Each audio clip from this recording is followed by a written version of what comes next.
On today's episode of Gathering the Kings, what I have found is that most people actually are truthful. If I left my keys in the truck and the truck unlocked, most people actually still live by that's not mine. I don't open it up. I don't drive it away. Most. Most. Now, obviously, there's pockets of the area where I would never Yep. even think about doing that. But I think there's just this large percentage of people who still desire to be treated truthfully and who are truthful themselves. And so I think if we just are putting good seeds in the ground, like you talked about earlier, you put good seeds in the ground long enough and consistently enough, a good harvest comes back. What's up, everybody? I'm Chaz Wolf, Gathering the Kings podcast. I'm back with you here. Got a king on the king stage today, Tracy Lownsberry, my brother. How we doing? What's up, my man? What's up? Good to be here. You know, it's Monday. We're fresh. We're ready to go. We were just talking about some service that you've done in reference to our country. Thank you for that. But we were talking about push-up challenges. You just did a bunch of push-ups. Gathering the Kings is in the process of doing a bunch of push-ups. Man, us skinny guys, I don't know. We need help doing push-ups. We do, man. We do. Yeah. It's, it's funny when you always look back, you look back at like, oh, what I used to do. And like when you were younger and you're like trying to compare yourself, like, man, I got to get back to that. But yeah, it was fun. It was a lot of fun. Yeah. It's good stuff, man. I appreciate you being here and spending time with us. Tell us what kind of business that you have. So short story of the business is basically I'm in the insurance world, insurance and finance. And I specialize in these little things called annuities in the insurance world. Yeah. And I've been going full bore at them for a few years now. Business has been booming and skyrocketing, and it's a fantastic industry to be in, but there's a lot to it. So I'm in the business of offering them, but also just educating the masses, like financial advisors, insurance agents, consumers, all that. That's where I find a lot of my passion is. Yeah, I love it. I definitely want to get to your passion here in a second, but clear it for us. You might have a listener who's chiming in right now going, an annuity. I've heard that word. What the heck is an annuity? Yeah, Tell us, Tracy. Yeah. Well, if you Google it, you're going to find like 95% of the answers are wrong.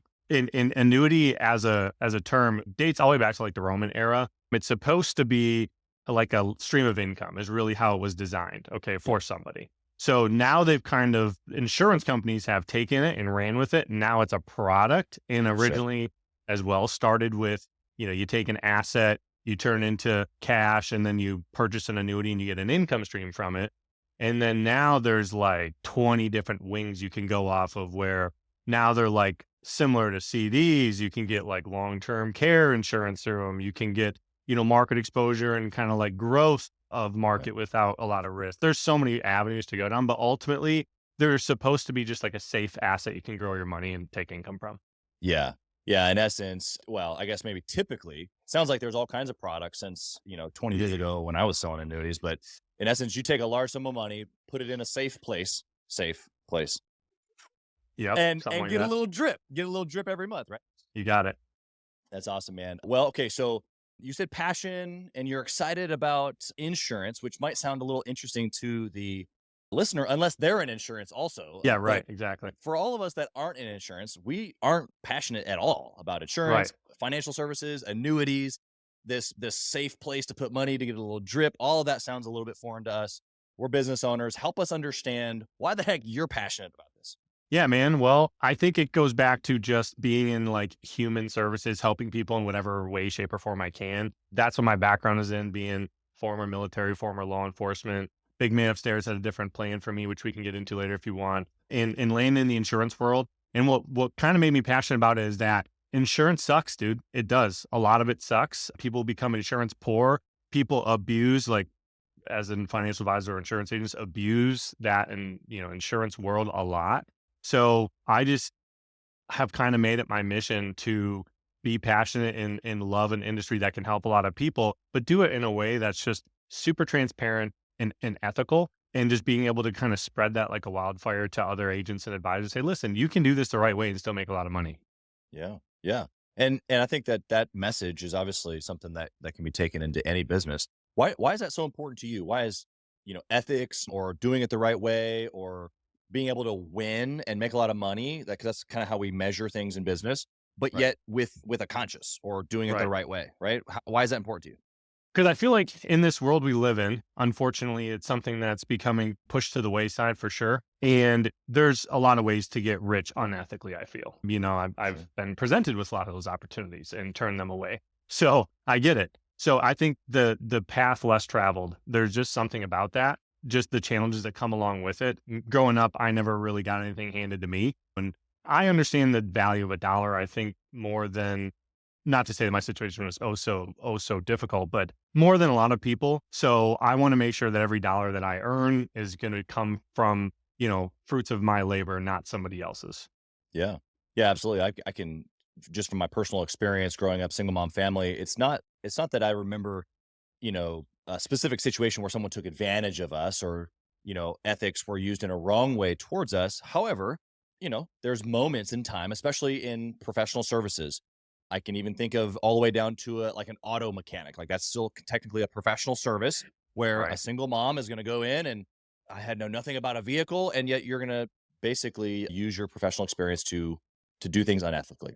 It's the Right. same thing for insurance, is what you're saying. Like the example that I just gave of going to the auto mechanic and then being told that there's 14 things wrong with your car that aren't, and they're just trying to take advantage of. I feel like that happens quite a bit actually. But For it's sure. the same thing that happens, what you're saying in insurance, that you have money hungry or unethical people taking advantage of situations and or people. And so then you have this like stain kind of on insurance or on people that sell insurance. Why or what should the listener be looking for, whether they're going to work with you or whether they're working with somebody locally to them? What should they be paying attention to find out if someone like you exists, like ethics, Right. they're doing the right thing? Like, what should they be paying attention to? I think blind faith is something that people have these days because they might not be the subject matter expert. So they just kind of Right. go off of like I like you, therefore I'm going to do business with you. And there's a lot there because I think us as humans, we do have this kind of internal discernment, sixth sense or whatever it is. Not everybody has it and you get it wrong all the time. Trust me, been burned there. But ultimately, don't just have blind faith. Go and do a little bit of research. I don't care if it's a family member. I can't tell you how many times I've looked at somebody's situation where a family member was managing that, and I'm just like, holy Right. smokes! And Yeah. now you got to walk on eggshells, right? Yep. So I don't care if it's a family member, family friend, current. I don't care what it is. Just do a little bit of research, right? Just ask very. I have like 10 questions, like a sheet that I give to my clients or maybe prospects. I just tell them, hey, ask them these 10 questions and get them back to me. And I'll tell you if, depending on how they answer those questions, I'll tell you if they're going down the right path for you. I promise you. Yeah. It doesn't take that much effort. It just takes effort. Yeah. So Yeah. I think that applies, even as the listener is paying attention to what you're saying about insurance. Okay, it's well, how do you, as the business owner listening right now, have some safeguards in place to be able to not necessarily tell your prospect how you're different, but to help them no matter what they choose, one way or the other. yep. That's what Tracy was just talking about. Whether they do insurance with a family friend or whether they go with, he wants to be able to provide value so that they can actually understand what they're getting. Cause that's really what more it comes down to, especially with a family member. It's not that they want to do ill will, especially in No. insurance.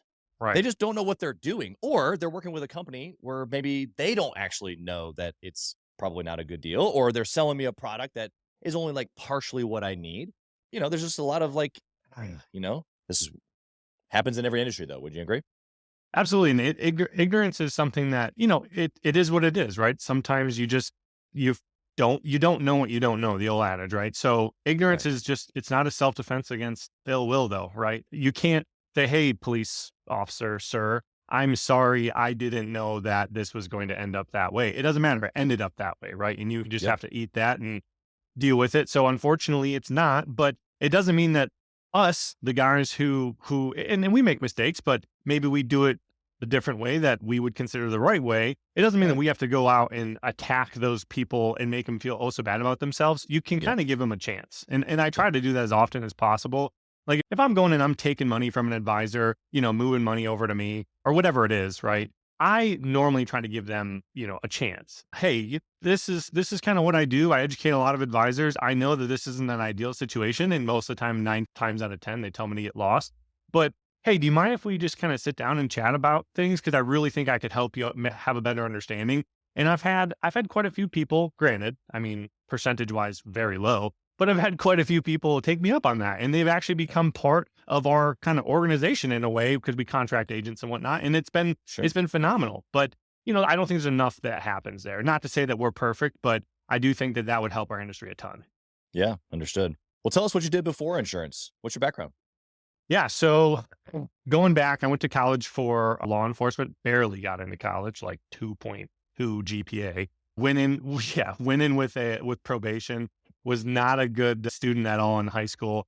Got in, was doing well. I met my wife in 2013. She definitely got me on the right track because in college I started to go off to the wayside. I think a lot of guys have that story. Yeah, thank So goodness for the wives. yeah, man, tell me about it. So she got me on track. I was able to get my act together. Went through the police academy. During that time in 2011, I joined the Army, a special operations civil affairs soldier. I served for 8 years. It was technically about 7. Then I went into the inactive ready reserve. And during that time, I was in the reserve, so I was able to go to school and complete my degree and all that. And got out with pretty decent grades, one of the top of my class, and went to go find a job. And I found one and got hired out of, I don't know, 40 or 50 applicants. And I was about 2 weeks away. No, I'm sorry. With this one, it was 1 week away. I was 1 week away. I had moved into an apartment, went to that city, switched over a cell phone carrier, all sorts of stuff. And my training officer calls me. He goes, "Hey, I just want to let you know that the sheriff rescinded the job offer." And there was no explanation. I asked, I was like, why? What's the reason? Yada, yada. No explanation. Didn't have to give it to me. Right. Yeah, Tried to call, try to set up meetings with him. Just let me know so I could be better in the future, type thing. Like, I get it. sure. Yeah. Nothing. So now you have to go through this whole 6-month hiring process again. So I'm just like, crap. So I'm going and finding odd jobs, working construction, worked at a hospital. Finally, go through processes and I make it to the end and just don't get in. And I'm like, what's going on? Finally, it's like my last ditch effort. I moved from, the lower part of Michigan to back to Northern Michigan, tiny agencies up here. I'm like, there's no way I can't get a job up here. Finally find one, go through the interview process. They hire me. Now I'm 2 weeks away from starting and the exact same thing happens. Wow. I get a call from my training officer and says, "Hey, the chief," this time it wasn't the county, it was the city, "the chief rescinded the job offer." No explanation, no nothing. This one I hit really hard. I'm calling them all the time, almost like surprised they didn't put like a restraining order against me. I'm calling them all the time, like, I gotta know what is going on, and didn't figure it out. So ultimately, I'm a man of faith. And I think it was the big man upstairs for sure telling me maybe that's not the path you need to be going down. So I ended up transitioning into private security. I said, you know what, maybe I can do this insurance thing. I see, people hiring on it all the time. Worked for a captive company for 8 months, went under a financial advisor for about a year and a half, and then broke away from that and then started my own agency in December of 2019. So right before Yeah. 2020, which was Yeah. a lot of fun. We've been a rocket ship since, man, though. It's been super blessing, a lot of fun, a lot of hard times, but all those things make me grow and be better as a person. So wouldn't take it Yeah. back. Yeah, I appreciate that little run up there with your experience with the service departments. It's interesting that you never got any feedback. I am curious though. You said a year and a half working, in insurance for somebody else or generally, and then Yep. boom, I want to do my own thing. What Yep. was that inside of you at that moment? Because being an insurance agent, even for somebody else, is kind of like entrepreneurship. Like you're a sales For sure. guy, you kind of do your own thing, 100% commission. You kind of live and breathe on what you kill that day. And Yep. so what was the difference between that and then like literally creating your own agency for you? Why did you have to do it? Well, the step before that was I worked for a captive company, and I'm not knocking captive advisors. So if you are listening to this, that's fine. You just got to find your niche. But basically, what that means is you work for one company, right? So Right. you sell their products, and Yep. ultimately, what I found there was I was getting beat by a lot of other companies, a lot of these independent, advisors. I'm like, you know what? I got to go independent. Well, it just so happens that I ended up selling some policies to these individuals, went back, resold them other policies because it was cheaper that I didn't know. I didn't know about our other products we had. Sure. They thought that was ethical and right and whatever. And it was like half a commission for me. And they introduced me to their cousin who was just starting an investment firm and needed a partner.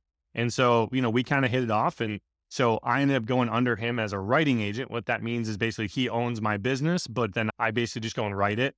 And Right. so he just kind of let me do my own thing. And it was supposed to be a referral partnership back and forth. But ultimately, what I found is just that the direction that both of us wanted to go was just different, right? It was just Sure. different. I'm not going to knock his direction, but ultimately it wasn't what I foresaw myself doing. So I was like, you know what? I got to go out and I got to do my own thing. and I got to take a leap of faith. And I was thinking about doing this at this time, and I wasn't ready financially. And he brings me into his office and he fires me. He lets me go because I wasn't going in the direction. So that was like, oh, okay, got it. So this must mean that I need to be doing this. And it was a Here's your sign.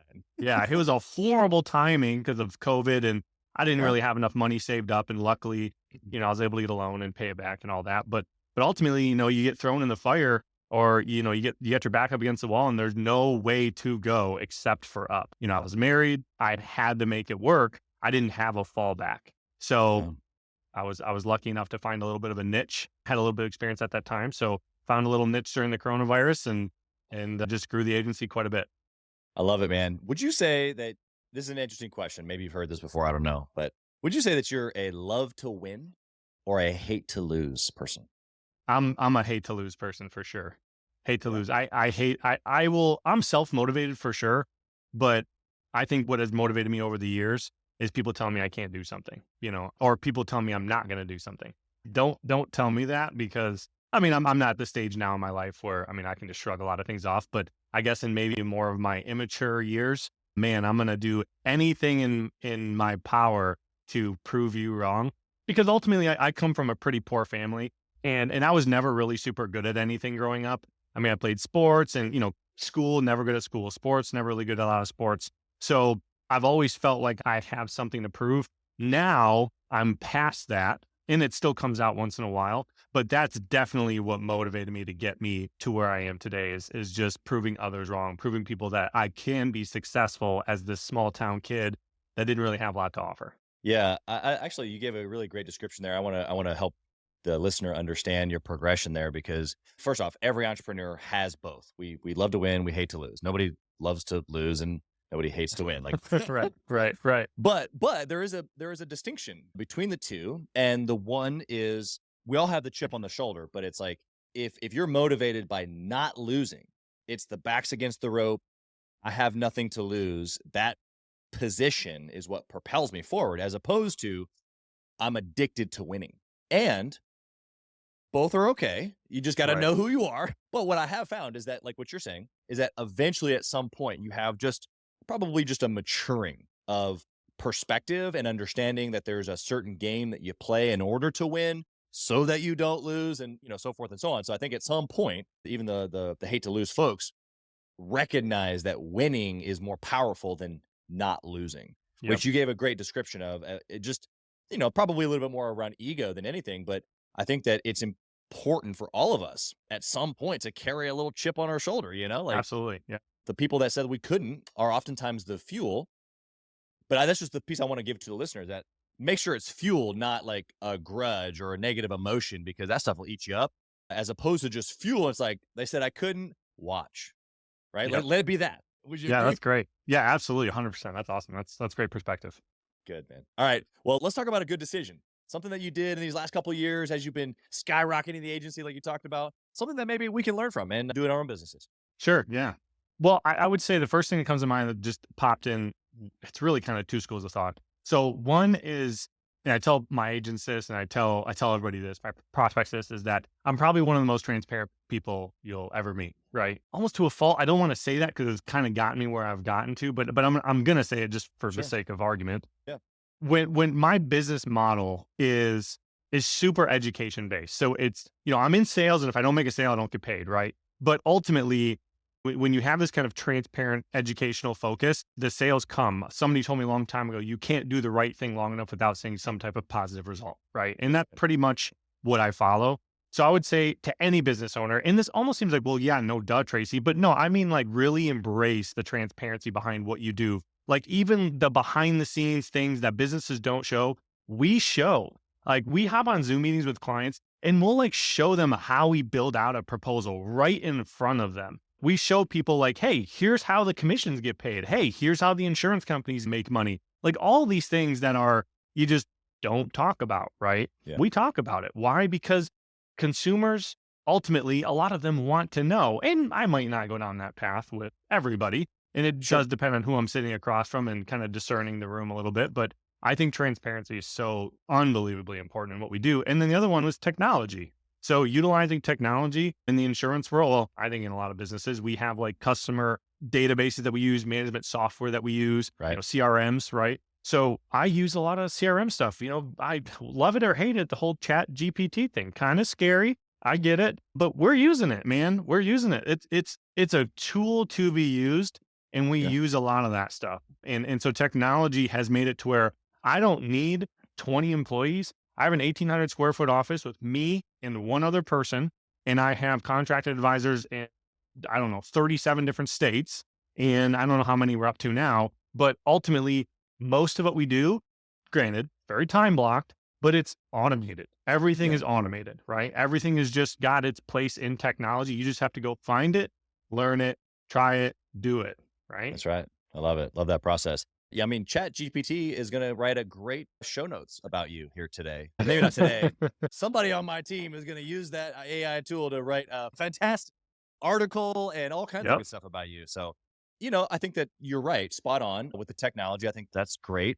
The transparency thing is hard, right? Like we Yes. hear it and we're like, oh, yeah, yeah, yeah, be transparent. Or, oh, yeah, yeah, yeah, be authentic or genuine, be real. Oh, okay. But you gave some great some like practicals there that building a proposal, showing commissions. We've talked a lot in like home service companies, like just showing profit, Yep. like this Absolutely. is what we're charging for this, and this is the profit. And For and that's sure. okay. Because if we don't have a profit, you should go with the other guy that doesn't have a profit, and he probably is not gonna be in business next year because he's working out of the back of his truck. That's Yep. gonna break down on the way to your job. Yep. That's not how it works. Yeah, absolutely, man. And a great example of that is like, sales in general, but like car sales, right? I've purchased 2 cars. Well, I've purchased 4 or 5 vehicles in the last like 4 years. I don't even talk about it, but I've purchased two that the dealership that I worked with was a small dealership, and they just seemed very transparent with me. And both of them, the first one, I learned from the first one actually turned his monitor around and said, "Hey, this is exactly what I paid for this. Here's the receipt on it." I cut the guy a check for $600 more just so he could get more profit. Okay. Those things come back around. And then the second one, because of that first one, I asked him, I said, "So what did you pay for this truck?" And he told me and showed it to me. Here's the receipt on it. Right. And I was like, oh, okay, well, that's pretty good profit margin. Then I'll go with it. I get it. Just that type of transparency. Go show me a sales guy who does that. Right. Yeah, But it yeah, got those guys sales. And, that's and right. ultimately, is it going to push people away? In some scenarios, you're going to find people, but they're probably people you don't want to work with anyways, right? Exactly. So Yeah. you kind of got to learn your audience and kind of move forward and you'll find success. Yeah. It makes me think of years ago, I used to sell advertising to small business owners. And, I had a lot of people in the office that I would train. There's a couple thousand sales reps. And at one point, I had become number one. And it was a big deal. But I didn't like walk around with like, the ego piece like we talked about Right. earlier. I really wanted to help other people, and people listen to my calls all the time. And one of the most profound things of feedback that I would get that people are so shocked about, they're like, man, you tell them almost like below expectations, like actually well below expectations, and they still buy from you. Like, Yep. well, here's the deal. First off, we're talking about trust, right? Like, this is a different part of the sales process. You need to be able to build trust in unique ways along the way. But when Right. we get to the deal, because I've built trust and I'm also being like over conservative, they're appreciating that in me, of me, through the product, whatever. And guess what? When it happens better than that, do they love me or do they love me? I mean, and Exactly. they're going to send me a referral. Yes. And you wonder how I'm selling three to every one for you. Yep.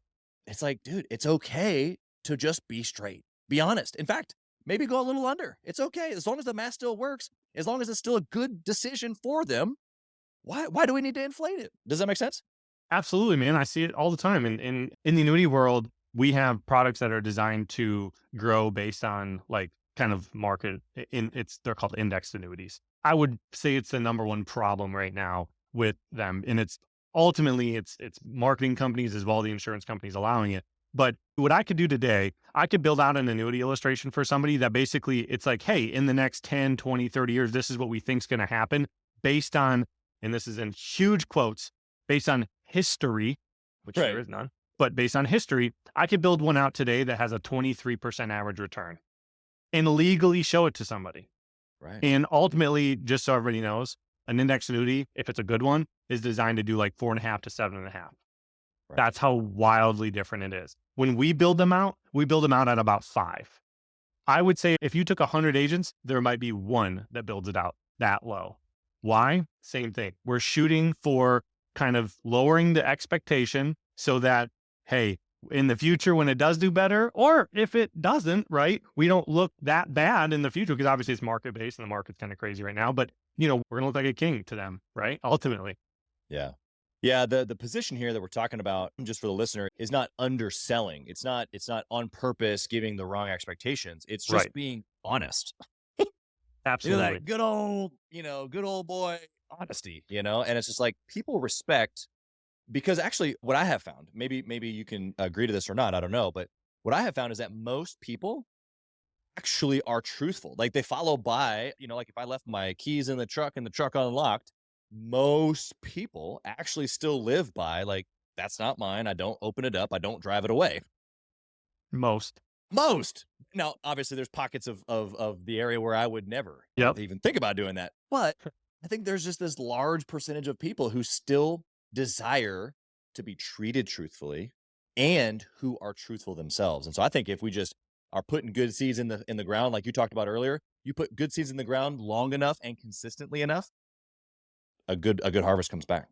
Absolutely. That's actually a great point because you said long enough and consistent enough. And unfortunately, with my generation, on the whole jar, my generation, we are all about this instant gratification. I bet you guys have covered it on podcasts Yeah. before because it's important. But if people can just get away from this instant gratification baloney and move into like, hey, if you work hard enough and long enough for a period of time, you're going to get something back to you and that's okay. You don't have to have it today. You don't have to Yeah. have it tomorrow, right? You're not going to plant a tree today and see, this 40-foot to 100-foot monster in your front yard in 2 weeks. It's not going to Yeah. happen, right? But Yep. ultimately, when you do see it, it's going to be so unbelievably rewarding. Just Yeah. invest in yourself. Yeah, absolutely. Hey, Chaz Wolf here. As many of you know, I have been on an absolute mission to help entrepreneurs from all across the country in many different industries level up their game and grow their business and intentionally connect with other entrepreneurs. We do that obviously through the podcast, but we also have a peer to peer mastermind group specifically for 7 to 9 figure business owners. We are bringing some of the best and most successful entrepreneurs and minds together in a regular and super intentional way to not only grow our network, but to be able to leverage. And at a certain point in business, success becomes about leverage, leveraging time, leveraging resources, leveraging key relationships. This is exactly what we're doing inside of the peer to peer mastermind group called Gathering the Kings, specifically for 7 to 9 figure business owners. So if that's you, if you're ready to level up your 7 to 9 figure business even to the next level and get around other big hitters just like you, I want you to go to gatheringthekings.com, fill out a short application, and it'll come to an application call with me, and I want to chat with you to see if it might be a good fit. Talk soon. At the time of this recording, we're like 4 days into the new platform Threads. Are you on Threads yet? I am. Yeah. We just joined. Okay, so I just shared or reshared a quote on this exact topic, and it was basically like, hey, if you'll measure what you're doing on a daily basis, like your actual activity on a daily basis, but what you get on a longer horizon, yearly, 5 years, 10 years, that right there will make you wealthy, period. 100%. Everything that we're talking about. 100%. That's awesome. Love it. Okay, so I want to know of a bad decision. Tracy, give us the hour where you were maybe stuck in the office, maybe crying a little bit. I don't know. What Oh happened? my God. Well, bad decisions for me, ultimately, I think obviously they led me down a path that people have pulled me out of, which is great. A little background on me. When I was a kid, I made a really dumb mistake and I broke into a building. I love to tell the story because it's made me who I am today. I broke into a building. It was on my 14th birthday. Oh, And it's funny. It was actually under good intentions. We thought we heard screaming. I know it's legit. We did. We broke in okay. thinking that we were helping somebody. Well, that turned into us breaking a bunch of stuff. It was like an abandoned warehouse type thing, but not as abandoned as it should have been, I guess, or not as we thought. So we ended up breaking some stuff and whatnot. And so that led me down, got a misdemeanor and probation and yada, yada, yada. But ultimately, if I wouldn't have gotten caught there, the path I was going down, because my parents were just divorced and yada, yada, yada. If, if I wouldn't have gotten caught, man, I tell people I might be laying in a ditch somewhere, or I might be like, Yeah. scratching my neck and asking people for money on the side of on the side of the highway somewhere as well, honestly. So, making dumb decisions, learn from them very, very quickly and adapt and make sure. And I tell people this, and it's people say this a lot, fall forward, right? When you fall and you're going to fail, right? You're going to fall and you're going to fail. If you go backwards, I'm 6 foot. I'm now 6 foot back. If I go forward, I am now 6 foot forward. I would much rather be. That's a 12-foot difference, by the way. You do that enough times, you're going to have a very big gap as to where you were, right? So when you do fail, learn from it, fail forward, be a better person, eat what you got coming because it is what it is. Don't try to make excuses for it. You made mistakes. Just learn from it. And then being transparent about it. People are going to appreciate that too. Again, going back to the transparency thing. Yeah, I appreciate that that vulnerability that you would share that. How has that translated for you in business? Because, we make mistakes all the time, sometimes small, sometimes money related, For sure. but you've given us a foundation here of like, okay, so because of this happened to you, you had to basically have persistence and you look back and you're like, okay, wow, like I am who I am today based on me getting caught doing something that I shouldn't have been, but man, I was trying to help somebody and like that wasn't fair, but it was, but then it Right. helped me, but it wasn't good. And so fast forward, to a year ago, and you did what? What happened in the business where you're like, oh, you were able to slough it off because of the past experience? You mean when I was Yeah, independent? in the agency world. Yeah, like something Okay. that's Yeah. happened practically. So practically, I will tell you that recently I made a pretty big mistake where I basically told one of my clients to do something before we were ready for it or before it was approved, thinking that like it was a slam dunk and it was good to go and yada yada. And I never do this ever. And in the annuity world, there's a lot of things called through suitability. And what we found was that it was not approved and I couldn't do it because of a factor that they didn't give me. And ultimately it was my fault. And it was about a $50,000 mistake. Okay. So it was a nice chunky mistake. And so I could have blamed on everybody else. I could have ran and hide. I could, whatever. There was a lot of things around me that I could have blamed because there was a lot of Sure. factors there. But ultimately what I told them is that, and it was a big account, it was about $1 million account. I told them, I said, I made a mistake. I told you guys to do this. Again, being transparent. I told you guys to do this and I shouldn't have. Here's the normal process. Here's where I made the mistake. And I said, let me rectify it. Now I was going to rectify it in two ways. Either one, I was going to find, it was a product thing. So I was going to find a product that would make them up that 50,000, or I was going to pay them out of my own pocket, which you can do. You have to go through legal to do it, which we had full intentions to do. And ultimately what they said was, all right, Tracy, we're going to give you a chance.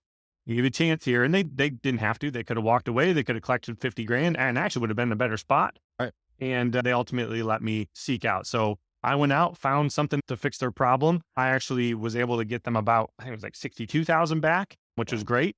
And, it was less commission for me. It was a lot more work for me and all that stuff. But ultimately, I think that transparency is what landed them, as a client, because I did make a mistake and everybody probably would have walked away if I wouldn't Yep. have been down that path. But going back to, like I said, man, I'm probably the most transparent person you meet. And I told them that and I make mistakes, but rectify it. If that would have went another way and I wouldn't have got it, I would have paid them Right. 50 grand out of my pocket. Right. That also is a great segue into when you set yourself up for business, a business where you can make big mistakes like that on accident, because we all are humans. Make sure you're in a financial position to rectify big mistakes. Right. Yeah. I tell business owners this all the time. Don't change your lifestyle when you start making money. Keep your same lifestyle. Pay off your debt, put some money in the bank. You don't have to, invest it in your 401k all the time. You can have a nice chunky safety net first. You don't have to invest it back into your business super, super fast. Give yourself that safety net, because ultimately, what would 6 months of income look like for you? What would a year of income look like for you? Put that Right. aside. It's very Right. simple, kind of Dave Ramsey advice, but ultimately that's what's brought me down this path of like, I can make mistakes and rectify them because I'm in the financial position to do so. Yeah, that's so good, man. I want to point out for the listener the transparency that you were referring to, just in making mistakes, is that oftentimes we forget that the entire client journey is building for this moment. And now I'm not saying that we build so that we can make mistakes. I'm saying that we are walking our client through a very intentional process, building trust, doing what we say we're going to do, you know, walking alongside of them, getting the results that we said that we're going to get, all the things. So that if there's a moment where we're human and we make a mistake, like Tracy just said, he went to him transparently. They already had a history with him of, well, either he's already done what he said he was going to do, or he was trustworthy up until this moment. And so why wouldn't we give him a chance to rectify it? Why Right. would we be pissed and run the other way? And the Right. times where this has happened either to me and some of the companies I own or to some of my clients is that up ahead of that, we either didn't do a very good job or we intentionally did things or maybe didn't do things that didn't trust or that lost trust earlier. And so that way, when the bigger mistake happens, it's like, nope, sever, boom, no rectification at all whatsoever. Doesn't matter how transparent you are then Yep. because they don't believe you. Yep. You got it. So it's just this history that we're building. Obviously, you've done a good job there being transparent, but it's not just in that moment. I want to know of a good business resource, podcast, book, event. What have you invested in that has given you value? Man, well, I don't read a lot these days. I need to go back into it. But one book I say that has really changed how I communicate with people, it is Positive Words, Powerful Results by Hal Urban. It's not a very hard read. It's not a very, thick book by any means, but it's a great one. Just speaking positivity into people and just seeing kind of how that comes back around. Ooh, man, it's just so powerful. It's so Yeah. powerful because, these days you turn on the TV, even these Facebook reels, YouTube reels, TikTok, whatever, there's so much negativity in the world because negativity is for some reason people just like to leech off of negativity. Maybe they realize that, hey, that's worse than my life. Therefore, I'll watch that. It makes me feel better about myself, but ultimately it doesn't. It actually does the opposite effect. So just breeding positivity into people, in yourself, in your family, it all comes back around, man. And ultimately, us as business owners, we have a goal, and that is to support our families, support our clients, support our staff, and to hopefully at some point build a legacy, right? But that all comes back to who is the number one in your life. And the number one should be, in most cases, family, right? So if you're breeding negativity in your business, guess where that's going to come back around? It's going to come back around at home. And then you and your wife aren't going to be happy, and the kids aren't going to be happy. And ultimately, you should be structuring your business in a way that positively impacts your family or just positively impacts your personal life as well, right? Yeah. That's how I try to do it. Yeah, I love it, man. That's super great. What would you say, since you just mentioned family, I've got a question for you about doing family or the family thing, marriage, kids, the whole nine, alongside of the business, because clearly you're obsessed. You've got an obsessive nature. We've talked about this basically the whole podcast, and we're like Yep. all in a business. Okay, great. How do we obsess, or how have you obsessed over your wife, family, all those other things that you love outside of the business at the same time? Not giving them up, not balancing, but obsessing at the same time. Yeah, you have to be intentional with it. That's for sure, man. Intentionality is something that I probably have lacked in the past. My wife and I have been married since 2017, been together since 2013. Our son Jackson was born in 2020, and then we have twins on the way due November, Oh, right? And wow. yeah, identical, and they're boys. So we're gonna have three boys in our family. So Good luck. ultimately, yes, yes, well, I'm gonna need it, man.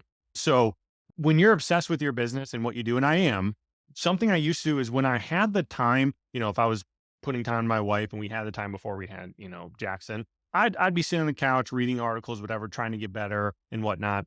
But if you find yourself at home doing business or doing anything else other than being with your family when you're already working 60 hours a week or 50, I don't care. It doesn't have to be that much, 40 hours a week. It doesn't matter. If you're not intentional with your time, because time is a commodity you can't create any more of, right? Then you're making a mistake, right? Because you can never get that time back.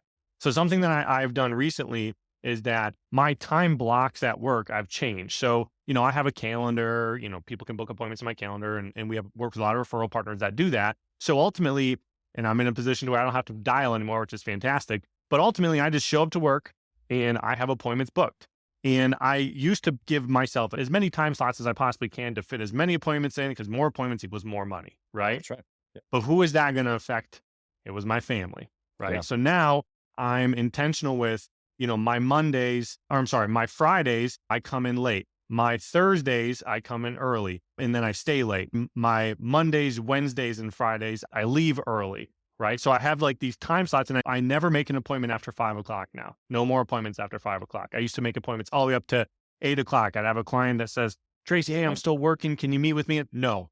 The answer is no, right? I'm sorry. I'm sorry. Hey, can you meet with me on the weekend? No, can't. I used to work almost every Saturday or every other Saturday.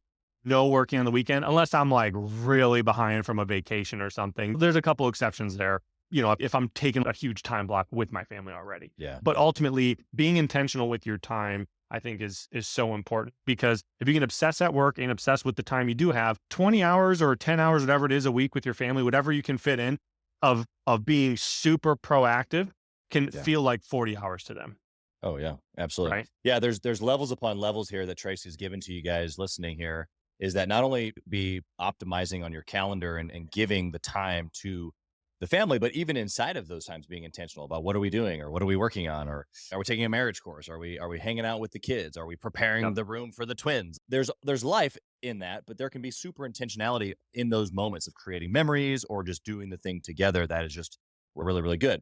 One other thing that you said, you made this distinction between building and maintaining. And there's a period of time, and maybe that's where the listener is right now, where they're building their business and they're Yep. working early, they're working late, they're working on the weekends. And I did that for years. And I Yep. still work intensely a lot. Yep. And I think every entrepreneur does. It's just you become more efficient and more dialed in, more intentional as the time goes on. And so maybe I don't need to take appointments in the evening or on the weekend, like Tracy's saying. Maybe I don't need to fill in the blank with whatever your business is at some point. But there is a building period where you can't just be hand out and say, look, I deserve X. It's Yep. like, look, hey, you're a good person, but your finances are what's going to allow that time with your family. So I That's get the right. building, at least for a period of time. Make sure you get some sustainability in there, and then do exactly what Tracy said, because he's giving you a really great depiction here of I did this and that was Yep. okay. And then now I'm doing this. Would you agree with that? Right. Absolutely. Yeah. I mean, you're going to have sacrifices you're going to have to make, and you're going to have to establish that with your wife or your significant other or whoever, and let them know, like, hey, you got to be in this with me, right? Because if they're not in it with you, man, it's going to fail. They have to be in it with you, and you're going to have to prove to them sometimes too, like, that it's going to work out. Sometimes that's okay, with your spouse. Like, I got to work my butt off. You have to let me do this so I can prove to you. Once we're on the same page, then that can be an unstoppable force. But I tell people that you either have time or you have money, right? If you don't have time, okay, then you can buy time, because that means you got money. If you don't have money, guess what? You have time. Okay. So I just buy time, man. I buy time. One of my business partners, he's probably doing 30 plus million a year in annuities. And ultimately I'm in a position to where I could for sure do that. And he tells me that all the time, but I don't, because I'm taking that money I would be making and I am buying time, because I'm at a position in my life where I need that. Now, if I didn't have kids, older, more established, whatever, that's a whole different story.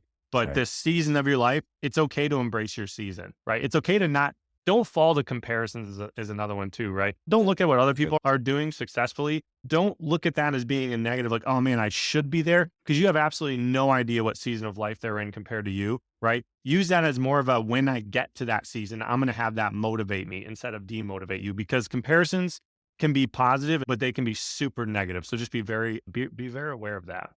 Yeah, that's good, man. I got one last question here for you, Tracy. If you had the opportunity to whisper into that younger Tracy's ear, maybe that fella that was breaking in, I don't know how old he is in your mind, but you whisper in his ear, what would you say? Question, man. Live in the moment, because it flies away fast. I don't remember a lot of my childhood. I didn't have like a horrible childhood or anything, but I don't remember a lot of it, because I felt like where I was at is I just wasn't living in it. I wasn't enjoying it. So enjoy it while you're in it. Don't enjoy breaking into people's, you know, pole barns or whatever it was. It was a Yeah. co-op building, actually. Don't do that, you dumb dumb. But enjoy going out and playing football with your buddies, right? Enjoy going out on the boat with your family. Enjoy going to the park or going to the beach. Like, live in that moment. Don't be absent. Don't wish you were somewhere else. Live there. That that's what I wish I would have done. Is that message true for the younger Tracy entrepreneur, the young Tracy dad? Is that still a message that you would Still a tell message for yourself me today? today.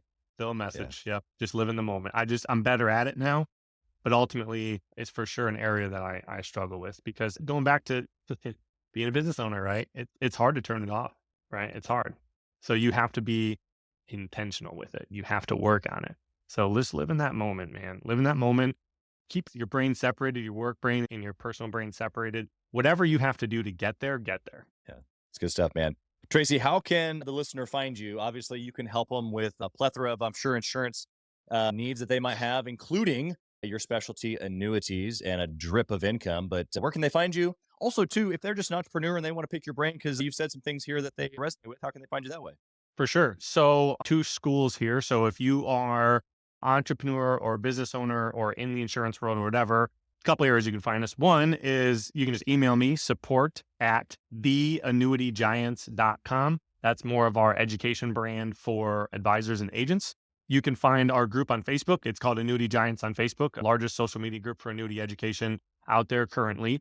You can, if you are a consumer, my brand on the consumer side is called Up North Retirement in Northern Michigan. You can find us upnorthretirement.com. We have a great video series on there called the Annuity Information Center. So if you want to learn, go in there, watch the video series. And if you are on an insurance agent, and that's email is tracy@upnorthretirement.com. I know I got a bunch here. Okay. So just bear with me. It's okay. And We'll then put them all in the show notes too. and then last one here, if you're an agent that is struggling and you want some solid, just you want to be with the right people. And I'm not a recruiter by any means. I actually got into that role more like by, people being, proactively seeking me. We actually created a course, and it's just go to theannuitygiants.com, check it out. It's just a way for you to get to A to Z to just help do things the right way. And that's something that we really pride ourselves in. Yeah, love that, man. Lots of ways to get in connection with you, lots of ways for you to be able to serve people listening here today. Thank you Absolutely. for not only just being here, but just telling your story and your journey along the way. I hope that the upcoming change of twin boys going to 3 under the age of probably 2 or whatever. Under the age of 3, yeah. Under the age of 3. There you go. It's going to be a lot, but blessings to you, your Thank family, you. your business. Thanks for being here, brother. Thank you. Thanks for having me. Thank you for listening to Gathering the Kings today. I hope that you were able to pull out a few nuggets to go apply into your business right away. More importantly, though, I hope that you're realizing that it takes more to be successful than just being by yourself, doing it all on your own, carrying the weight all by yourself. What I have realized, not only in my own journey from multiple businesses and multiple different industries, and now interviewing over 200 or 300 other very successful 7, 8, and 9-figure business owners, is that it's tough to do it alone. And so Gathering the Kings exists to bring together successful entrepreneurs. In fact, we are putting together 1,000 kings, specifically who are grateful but not done. We're intentionally assembling kings who fight tooth and nail for their business, family, and communities. And here's what we believe, that in the pursuit of excellence in those areas, that it ignites within us the responsibility to govern power and forge a lasting legacy. So if that relates and resonates with you, and you know that you need people around you, sharp, qualified, other very successful business owners, I want you to go to gatheringthekings.com. I want you to take a look at what we're doing and see if it makes sense for you to be part of our pursuit to 1,000 kings. Talk soon.